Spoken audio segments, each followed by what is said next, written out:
தமிழக வெற்றி கழகத்தினுடைய கொள்கை தலைவர்களில் ஒருவராக இருக்கக்கூடியவர் தந்தை பெரியார் அவர்கள். தலைவர் தளபதி அவர்களுடைய அறிவுறுத்தலின்படி, எங்கள் பொதுச் செயலாளர் அவர்களுடைய அறிவுறுத்தலின்படி தந்தை பெரியார் அவருடைய நினைவிடத்திற்கு வந்து அஞ்சலி செலுத்தியிருக்கிறோம். மானமும் அறிவும் சுயமரியாதையும் மனிதருக்கு அழகு என்று வாழ்ந்த ஒரு தலைவர் தான் தந்தை பெரியார் அவர்கள். சமத்துவத்திற்காகவும், சமூக நீதிக்காகவும், ஜனநாயகத்திற்காகவும், சாதி ஒழிப்பிற்காகவும், பெண்கள் விடுதலை அடைய வேண்டும் என்பதற்காகவும் கடைசி நிமிடம் வரை போராடிய மாபெரும் மக்கள் போராளி தந்தை பெரியார் அவர்கள்.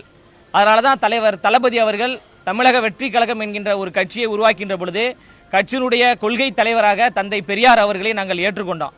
அந்த வகையில் தந்தை பெரியார் அவர்கள் முன்னெடுத்த சமூக நீதியையும் சமத்துவத்தையும் ஜனநாயகத்தையும் உருவாக்க வேண்டும். உயர்வு தாழ்வு இருக்கக்கூடாது, ஏற்றத்தாழ்வுகள் இருக்கக்கூடாது, பிரிவினைகள் இருக்கக்கூடாது, எல்லோரும் சமம், எல்லோருக்கும் எல்லாம் கிடைக்க வேண்டும் என்பதுதான் தமிழக வெற்றி